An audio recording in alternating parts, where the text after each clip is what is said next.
Hi കൂട്ടുകാർ, അസ്സലാമു അലൈക്കും വറഹ്മത്തുള്ള. ഇസ്ലാമിക് എഡ്യൂക്കേഷണൽ ബോർഡിൻ്റെ കീഴിലുള്ള 6ാം ക്ലാസ്സിലെ ഇംഗ്ലീഷ് മീഡിയം സ്കൂൾ മദ്രസകളിലും ജനറലായിട്ട് മദ്രസകളിലൊക്കെ 6ാം ക്ലാസ്സിലെ പാഠപുസ്തകത്തിൽ വന്ന അപ്ഡേഷൻ ഉണ്ട്. അവർക്ക് ഉപകാരപ്പെടുത്താവുന്ന അവരുടെ അഹ്കാമു തജ്വീദിലെ അദ്ദറസ് ഹാമിസ് 5ാമത്തെ പാഠവുമായിട്ടാണ്. മുന്നത്തെ പാഠങ്ങളൊക്കെ നമ്മൾ മുമ്പ് അപ്ലോഡ് ചെയ്തിട്ടുണ്ട്. അതൊക്കെ ലഭിക്കാത്തവർ ഒന്ന് മെസ്സേജ് ചെയ്താൽ മതി എൻ്റെ മൊബൈൽ നമ്പറിൽ 82 89 89 29 85. അവർക്ക് പ്ലേലിസ്റ്റുകൾ അയച്ചു തരാം. നമുക്ക് ഇന്നത്തെ പാഠഭാഗം എന്താണെന്ന് നോക്കാം. വീഡിയോയിലേക്ക് കിടക്കാം. ബിസ്മില്ലാഹിർ റഹ്മാനിർ റഹീം. അല്ല, ഇദ്ഗാമിനെ കുറിച്ചിട്ടാണ്. നമ്മൾ സാക്കിനായ നൂനിൻ്റെയും തൻവീനിൻ്റെയും 5 വിധികൾ, ഇൽഹാർ, ഇദ്ഗാം ബിഉന്ന, ഇദ്ഗാമും ബിലാ ഉന്ന, ഇഖ്ഫാ, ഇഖ്ലാബ്, ഇങ്ങനെ 5 വിധികൾ പഠിച്ചിട്ടുണ്ട്. അപ്പോൾ നമ്മളതിൽ ഇദ്ഗാമും ബിഉന്നയും ബിലാഉന്നയും മനസ്സിലാക്കിയിട്ടുണ്ട്. ഇവിടെ നമ്മൾ ഇദ്ഗാം നമുക്ക് നോക്കാം. അതുപോലെ തന്നെ സാക്കിനായ മീമിൻ്റെ വിധികളും അതിലും ഇൽഹാറും ഇഖ്ഫാഉം ഇദ്ഗാമും മനസ്സിലാക്കിയിട്ടുണ്ട്. സാക്കിനായ മീമിന് ശേഷം മീമു വന്നാൽ ഇദ്ഗാമാണെന്നുള്ളത്. അപ്പോൾ ഇവിടെ ഇദ്ഗാം എന്താണ്? ഇദ്ഗാം എന്നാൽ എന്താണ്? സാക്കിനായ ഒരക്ഷരത്തെ ശേഷം വന്ന ഹർക്കത്തുള്ള അക്ഷരത്തിൽ ചേർത്ത് ശദ്ദ് ചെയ്ത് ഓതുന്നതിനാണ് ഇദ്ഗാം എന്ന് പറയുന്നത്. നമുക്ക് താഴെയുള്ള ഈ ഉദാഹരണങ്ങളൊക്കെ ഒന്ന് നോക്കി ബാക്കി കാര്യങ്ങൾ മനസ്സിലാക്കാം. ഇവിടെ ഫമാ റബിഹത്ത് തിജാറത്തുഹും, ഇവിടെ സാക്കിനായ ഒരക്ഷരത്തെ ശേഷം വന്ന ഹർക്കത്തുള്ള അക്ഷരത്തിലേക്ക് ചേർത്ത് ശദ്ദ് ചെയ്തു. സാക്കിനായ അക്ഷരം, സാക്കിനായത് എന്ന് പറഞ്ഞാൽ ഹർക്കത്തുകളൊന്നുമില്ല, സുക്കൂനുള്ള ഒരക്ഷരം തന്നെയാണ് സാക്കിനായ ഒരക്ഷരം. അപ്പോൾ ഇവിടെ ഇതിലേക്ക്, അപ്പോൾ തായിലേക്ക്. അപ്പോൾ ഇവിടെ എന്താണ്? മഹ്റജും സിഫത്തും ഒന്നായ അക്ഷരങ്ങളാണ് താഉം അല്ലേ? അപ്പോൾ നമുക്ക് അതെന്താണെന്നുള്ളതൊക്കെ മനസ്സിലാക്കാം. ഇവിടെ ഇദ്ഗാം 3 രീതിയിലാണ്. ഒന്ന് മുത്തമാസിലാനി, ഒന്ന് മുത്തജാനിസാനി, ഒന്ന് മുത്തകാരിബാനി. അടുത്തതാ ഇദ്ഹബ്ബി കിതാബി, ബാഉം സിഫത്തും മഹ്റജും ഒന്നായ തന്നെയാണ്, ബാഉം. ഇനിയോ ഇല്ലൊലംതും എന്താണ്? മഹ്റജിൽ യോജിക്കുകയും സിഫത്തിൽ വ്യത്യാസപ്പെടുകയും ചെയ്തിട്ടുണ്ട്, ലാലും ലോഉം. അടുത്തതോ ഇർകബ് മഅന, മഹ്റജ് യോജിച്ചു, സിഫത്തിൽ വ്യത്യാസപ്പെട്ടു, ബാഉം മീമും. സാക്കിനായ അക്ഷരം ശേഷം ഹർക്കത്തുള്ള അക്ഷരത്തിലേക്ക് ചേർത്ത് ശദ്ദ് ചെയ്തു. അപ്പോൾ ഇത് മനസ്സിലായില്ല. ഇനി നമുക്ക് ബാക്കിയുള്ളത് വായിച്ചിട്ട് ബാക്കി കൂടുതലായിട്ട് കാര്യങ്ങൾ പറയാം. അപ്പോൾ വീഡിയോ കാണുന്ന നിങ്ങളുടെ കൂട്ടുകാർക്കൊക്കെ നിങ്ങൾക്ക് എത്രത്തോളം വീഡിയോ ഉപകാരപ്പെടുന്നുണ്ട്, എത്രത്തോളം പാഠഭാഗങ്ങൾ മനസ്സിലാക്കാൻ പറ്റുന്നുണ്ട് നമ്മുടെ വീഡിയോ കണ്ടിട്ട്, നിങ്ങൾക്ക് ഉപകാരപ്പെട്ടിട്ടുണ്ടെങ്കിൽ അതുപോലെ നിങ്ങളുടെ കൂട്ടുകാർക്കും മറ്റു വിദ്യാർത്ഥികൾക്കൊക്കെ ഉപകാരപ്പെടട്ടെ എന്ന് കരുതി നിങ്ങൾ മറ്റുള്ളവരിലേക്ക് ഷെയർ ചെയ്യാം. അപ്പോൾ എന്താണ്? മുകളിൽ കൊടുത്ത ആയത്തുകളിൽ സാക്കിനായ ഒരക്ഷരത്തെ ശേഷം വന്ന ഹർക്കത്തുള്ള അക്ഷരത്തിൽ ചേർത്ത് ശദ്ദ് ചെയ്ത് ഓതിയതായി കാണാം. ഇപ്രകാരം ചെയ്യുന്നതിനാണ് ഇദ്ഗാം എന്ന് പറയുന്നത്. അപ്പോൾ എന്താണ് ഇദ്ഗാം എന്നുള്ളത് ഇവിടെ അറിയപ്പെടുത്താം. സാക്കിനായ ഒരക്ഷരത്തെ ശേഷം വന്ന ഹർക്കത്തുള്ള അക്ഷരത്തിൽ ചേർത്ത് ശദ്ദ് ചെയ്ത് ഓതുന്നതിനാണ് ഇദ്ഗാം എന്ന് പറയുന്നത്. അടയാളപ്പെടുത്തി പഠിക്കാം. അനിൽ ഇരിബി അസാക്ക പോലെ, ഇവിടെ ബാ രണ്ടും ഒരേ അക്ഷരമാണ്. ഇത് സാക്കിനായത്, ഇത് ഹർക്കത്തുള്ളത്. ഇവിടെ ചേർത്ത് ശദ്ദ് ചെയ്ത് ഇദ്ഗാം ചെയ്തു. ഇതുപോലെ മഹ്റജും സിഫത്തും ഒന്നായ അക്ഷരങ്ങൾക്ക് മുത്തമാസിലാനി എന്നും. അപ്പോൾ എന്താണ് മുത്തമാസിലാനി? അടയാളപ്പെടുത്താം. മഹ്റജും സിഫത്തും ഒന്നായ അക്ഷരങ്ങൾക്ക് മുത്തമാസിലാനി എന്ന് പറയുന്നു. മഹ്റജും സിഫത്തും ഒന്നായ അക്ഷരങ്ങൾ മനസ്സിലാക്കാം. ഒരേപോലെ വരുന്ന അക്ഷരമാണെന്ന് മനസ്സിലാക്കിയാൽ മതി. അത് മഹ്റജ്, അക്ഷരം പുറപ്പെടുന്ന സ്ഥലവും ഒന്നാണ്, അത് നമ്മൾ കേൾക്കുന്ന രീതി, അതിനാണല്ലോ സിഫത്ത് എന്ന് പറയുക. അത് രണ്ടും ഒന്നാണ്. അപ്പോൾ അതാണ് മുത്തമാസിലാനി. മഹ്റജും സിഫത്തും ഒന്നായ അക്ഷരങ്ങൾക്ക് മുത്തമാസിലാനി എന്നും. വദ്ദത്തോഇഫത്തുൻ പോലെ മഹ്റജിൽ യോജിക്കുകയും സിഫത്തിൽ വ്യത്യാസമാവുകയും. താഉം തോഉം രണ്ടിൻ്റെയും മഹ്റജ് നാവാണ്, മഹ്റജിൽ യോജിച്ചിട്ടുണ്ട്. പക്ഷേ അതെന്താണ്? സിഫത്ത്, കേൾക്കുന്ന രീതി വ്യത്യാസമാണ്, സിഫത്തിൽ വ്യത്യാസമാവുകയും ചെയ്തിട്ടുണ്ട്. ഇതിനാണ് എന്ത് പറയുന്നത്? സിഫത്തിൽ വ്യത്യാസപ്പെടുകയും ചെയ്ത അക്ഷരങ്ങൾക്കാണ് മുത്തജാനിസാനി എന്ന് പറയുന്നത്. അപ്പോൾ അവിടുന്ന് അടയാളപ്പെടുത്താം. മഹറജിൽ യോജിക്കുകയും സിഫത്തിൽ വ്യത്യാസപ്പെടുകയും ചെയ്ത അക്ഷരങ്ങൾക്കാണ് മുത്തജാനിസാനി എന്ന് പറയുന്നത്. അപ്പം അത് രണ്ട് അക്ഷരമായിരിക്കും. വക്കാലത്ത് തോയിഫത്ത് പോലെ മനസ്സിലാക്കട്ടോ. ഇനി ഞാൻ അപ്പുറത്തേക്ക് മറിക്കേണ്ടല്ലോ വെച്ചിട്ടാണ് ഇവിടെ കാണിക്കുന്നത്. താ തോ മഹറജ് യോജിച്ചതാണ്, എന്താണ് സിഫത്തിൽ വ്യത്യാസമാണ്, അത് മനസ്സിലാക്കിയാൽ മതി. അപ്പോൾ ഇങ്ങനെ രണ്ടെണ്ണം വരുന്നത് മുത്തജാനിസാനിയാണ് എന്നുള്ളത് നിങ്ങൾ മനസ്സിലാക്കാം. ഓക്കെ. ഇവ രണ്ടിലും ആദ്യ അക്ഷരം സാക്കിനായാൽ ഇദ്ഗാം ചെയ്യൽ വാജിബാണ്. അപ്പോൾ ഇവിടെ ചോദ്യം വരാറുണ്ട്, എന്താണ് ഇദ്ഗാം ചെയ്യൽ വാജിബാണ് എപ്പോഴാണ്? മുത്തജാനിസാനിയിലും മുത്തമാസിലാനിയിലും ആദ്യ അക്ഷരം സാക്കിനായാൽ ഇദ്ഗാം ചെയ്യൽ വാജിബാണ്. അപ്പോൾ ഇവ രണ്ടിലും എന്നാണ് ഇവിടെ. അപ്പം നമുക്ക് ഏതൊക്കെ രണ്ടെണ്ണം എന്നുള്ള നമ്മൾ പഠിച്ചു. മുത്തമാസിലാനിയും മുത്തജാനിസാനിയിലും ആദ്യ അക്ഷരം സാക്കിനായാൽ ഇദ്ഗാം ചെയ്യൽ വാജിബാണ്. ഇദ്ഗാം ചെയ്യൽ വാജിബുള്ളത് മുത്തജാനിസാനിയിലും മുത്തമാസിലാനിയിലുമാണ്. ഉദാഹരണം ഫമാ റബിഹത് തിജാറത്തുഹും. നമ്മളവിടെ നോക്കിയ ഒന്ന് മഹറജും സിഫത്തും ഒന്നായത് താവും തോവും. പിന്നെ വക്കാലത്ത് തോയിഫത്തും മഹറജിൽ യോജിക്കുകയും സിഫത്തിൽ വ്യത്യാസപ്പെടുകയും ചെയ്തു. അപ്പോൾ അത് ഉദാഹരണം മനസ്സിലാക്കിയിട്ട് മുത്തമാസിലാനിയും മുത്തജാനിസാനിയും പഠിക്കുക. ഇനി എന്താണ്? വഖുർ റബ്ബിർഹംഹുമാ പോലെ. ഇവിടെ എന്താണ്? ലാമു റാഉം. സാക്കിനാക്ഷര ലാമ്, ഹർക്കത്തുള്ളത് റാ. രണ്ടക്ഷരമാണ് അല്ലേ? രണ്ട് വ്യത്യസ്ത അക്ഷരമാണ് ഇവിടെ പറഞ്ഞതുപോലെ. പക്ഷെ ഇവിടെ മുത്തജാനിസാനി അല്ല. അതിൻ്റെ കാരണം നമുക്കിവിടെ താഴെ പറയാനുണ്ട്. അപ്പോൾ ലാമു റാഉം. അപ്പോൾ വഖുർ റബ്ബിർഹംഹുമാ പോലെ മഹ്റജിൽ അടുത്തിരിക്കുകയോ കൂടുതൽ സിഫത്തിൽ യോജിക്കുകയോ ചെയ്തതിന് മുത്തകാരിബാനി എന്ന് പറയുന്നു. എന്താണ് മുത്തകാരിബാനി എന്നുള്ള അടയാളപ്പെടുത്താം. മഹ്റജിൽ അടുത്തിരിക്കുകയോ കൂടുതൽ സിഫത്തിൽ യോജിക്കുകയോ ചെയ്തതിനാണ് മുത്തകാരിബാനി എന്ന് പറയുന്നത്. മഹ്റജിൽ അടുത്തിരിക്കുകയോ കൂടുതൽ സിഫത്തിൽ യോജിക്കുകയോ ചെയ്തതിനാണ് മുത്തകാരിബാനി എന്ന് പറയുന്നത്. മുത്തകാരിബാനിയിൽ ഖാഫിനെ കാഫിലേക്ക് ഈ രണ്ടക്ഷരവും ലാമിനെ റാ ഇതാണ് നമ്മളിവിടെ കണ്ടത്. ലാമിനെ റായിലും ഖാഫിനെ കാഫിലും അതാണ് ഇവിടെ ഉള്ള ഉദാഹരണം. ഈ ഖാഫിനെ കാഫിലേക്ക് ലാമിനെ റായിലേക്ക് ഈ രണ്ടക്ഷരങ്ങൾ, അതായത്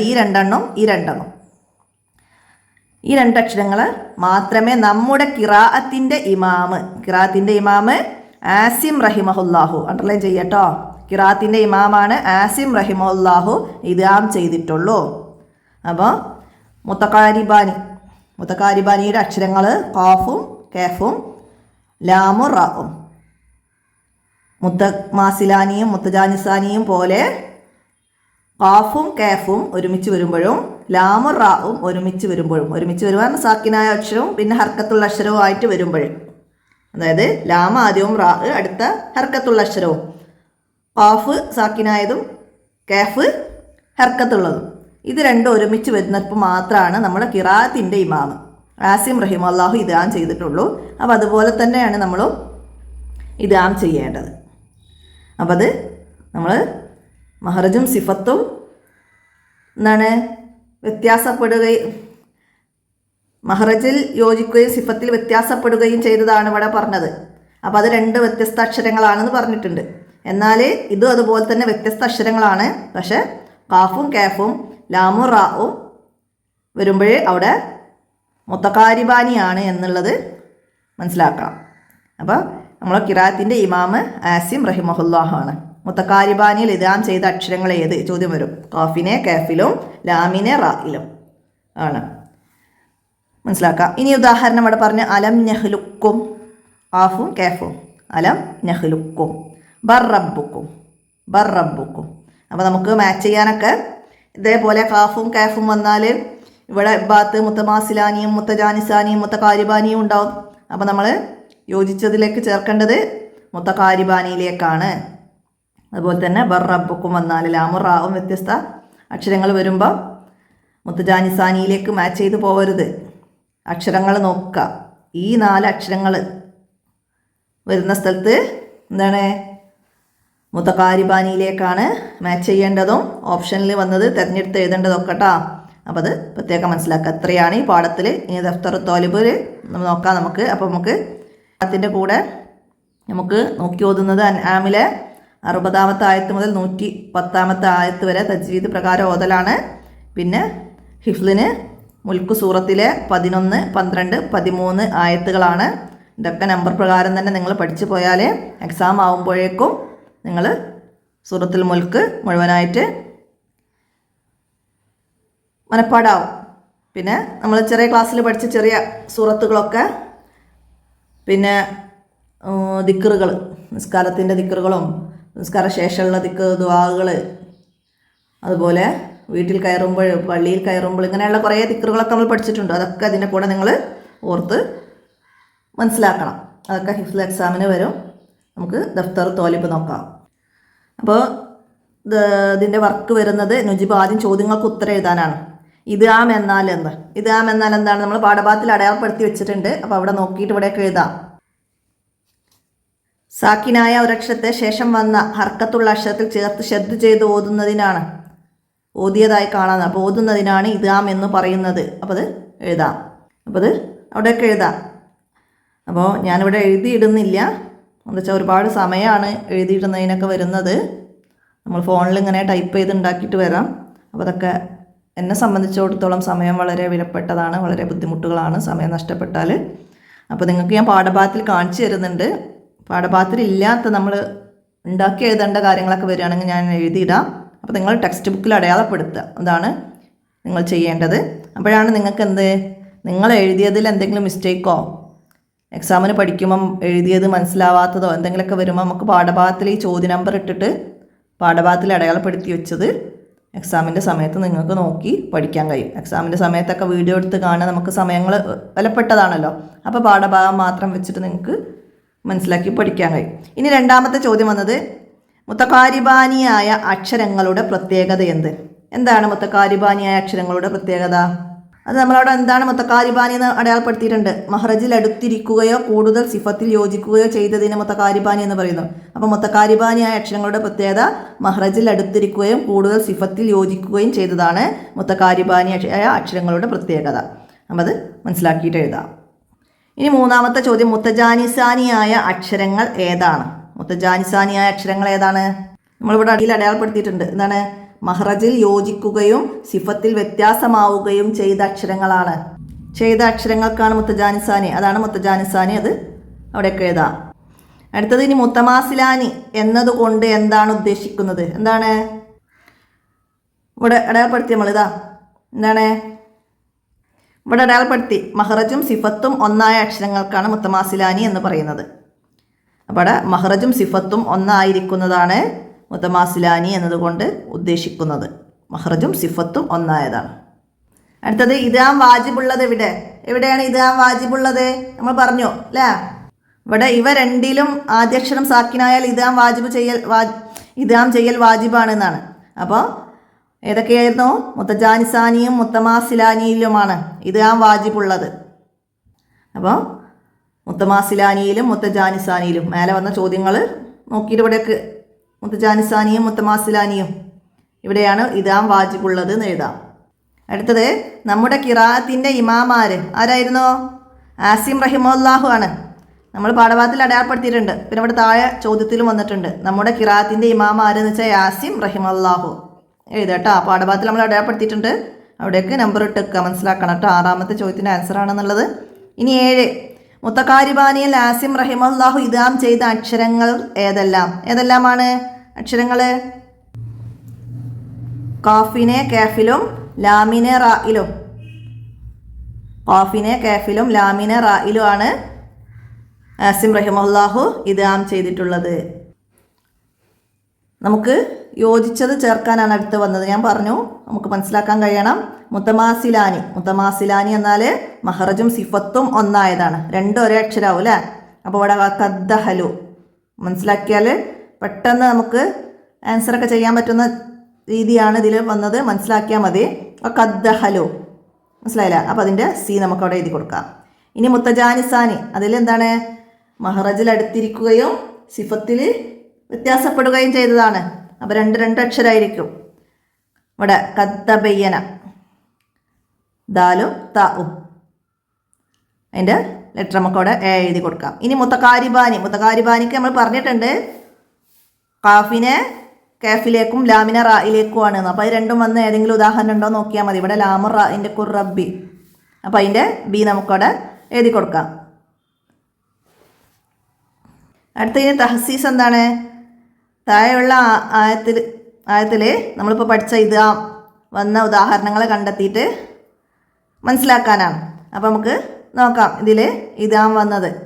അപ്പോൾ നമ്മളിപ്പോൾ 3 പഠിച്ചിട്ടുണ്ട്. മുത്തമാസിലാനി, മുത്തജാനിസാനി, മുത്തകാരിബാനി. അതിലേതെങ്കിലും വന്നിട്ടുണ്ടോയെന്ന് നമുക്കൊന്ന് നോക്കാം. ഇവിടെ ഇദാം വന്നത് നമ്മൾ സാക്കിനായ നൂനിൻ്റെയും തൻവീനിൻ്റെയും പിന്നെ സാക്കിനായ മീമിൻ്റെയും ഒക്കെ ഇദാം പഠിച്ചിട്ടുണ്ട് അല്ലേ?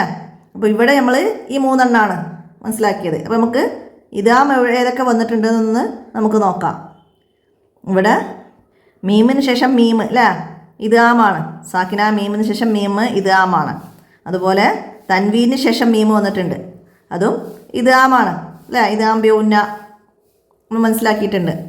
പിന്നെന്താണ് ഇവിടെ തോഉം താഉം, തോഉം താഉം മുത്തജാനിസാനി അല്ലേ? അതുണ്ട്. അതുപോലെ മറ്റേതെങ്കിലും സ്ഥലം ഞാൻ കാണാത്തത് നിങ്ങൾ കാണുകയാണെങ്കിൽ അടയാളപ്പെടുത്തണം കേട്ടോ. അപ്പോൾ അത് മനസ്സിലാക്കാം. ഇവിടെ മീമിന് ശേഷം കാഫ് ഇൽഹാറാണ്, സാക്കിനായ മീമിന് ശേഷം. അപ്പോൾ അങ്ങനെ ഇവിടെ മീമിന് ശേഷം അപ്പോൾ അങ്ങനെ വന്നതൊക്കെ നമുക്ക് നമ്മൾ മുമ്പത്തെ പാഠത്തിലൊക്കെ പഠിച്ചതൊക്കെ വെച്ച് നോക്കുക, മനസ്സിലാക്കുക കേട്ടോ. അലം താലം മീമിന് ശേഷം താ വന്ന ഇൽഹാറാണ് കേട്ടോ. അപ്പോൾ അതൊക്കെ മനസ്സിലാക്കി ഈ പാഠഭാഗം നന്നായിട്ട് പഠിക്കുക. ഇത്രയാണ് ഈ പാഠഭാഗത്തിൽ നിങ്ങൾക്ക് മനസ്സിലാക്കാനുള്ളത്. അപ്പോൾ എല്ലാവരും മനസ്സിലാക്കി പഠിക്കുക. വീഡിയോ കൂട്ടുകാർക്ക് ഷെയർ ചെയ്ത് കൊടുക്കാം. നമുക്ക് അടുത്ത പാഠവുമായി അടുത്ത വീഡിയോയിൽ കാണാം. അസ്സലാമു അലൈക്കും വറഹ്മത്തുള്ളാഹി.